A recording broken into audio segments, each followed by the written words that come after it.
Hello everyone, this is Raju Mahato. On my last video, I have shown you the way to bind any listener any, to a display object. Now today I am going to show you the different phases of listener.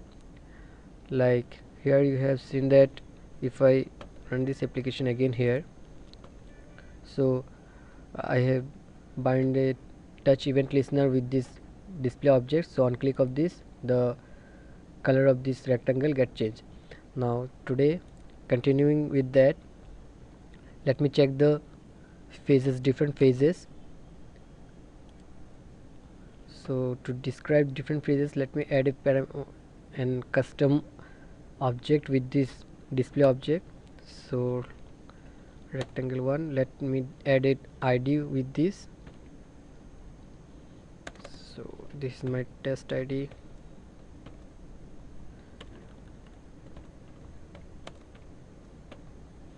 Now I will display this test ID on click of this touch of this rectangle. So for that, if I print here,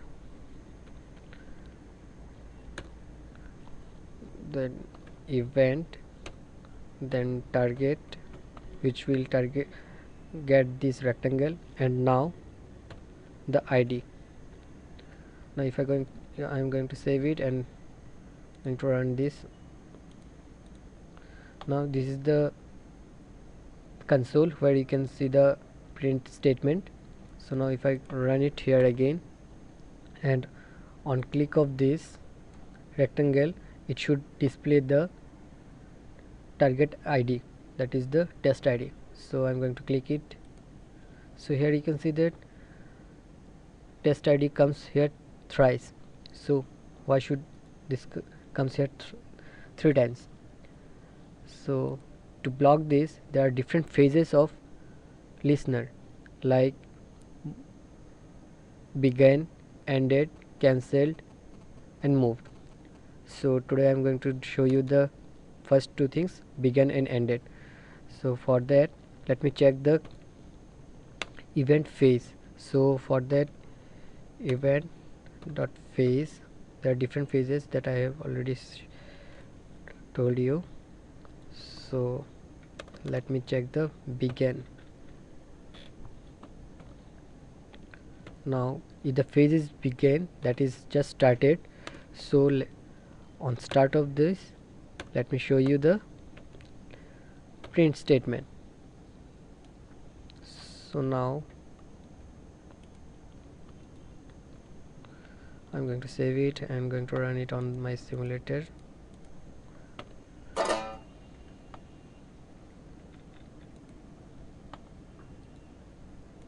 Sorry, there should be double equal, as because I am comparing this string with my event phase.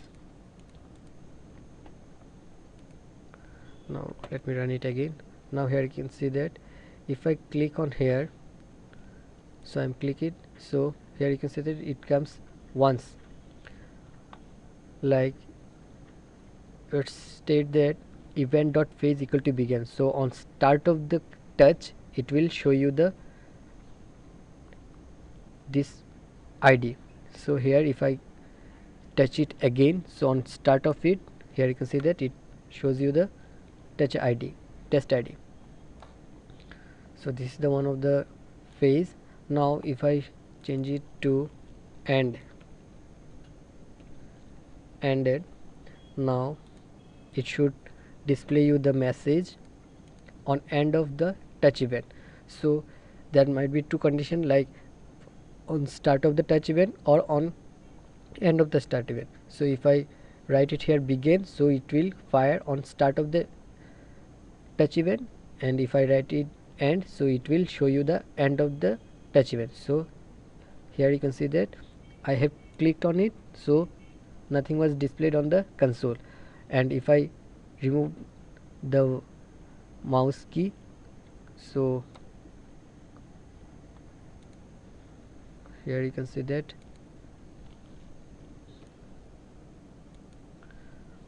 oops, sorry, the spell get misspelled, so it should be the ended.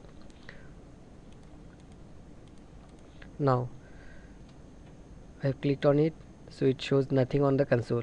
Now I am remove my key up.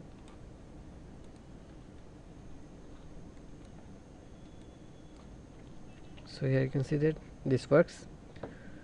So now again, if I click it on here and drags my mouse from this rectangle and release my key, so it was not working. So by this way also you can take the advantage of this functionality. Like if I click on any button and drag down the touch event from this button, so it should not get work. So this is the one of the advantage of the ended phase. So after this for today, next I will show you the discuss about the different ways to define listeners. Like there are two ways basically, function listeners and table listeners. So I will discuss about them on my next video. So up to for today, thanks.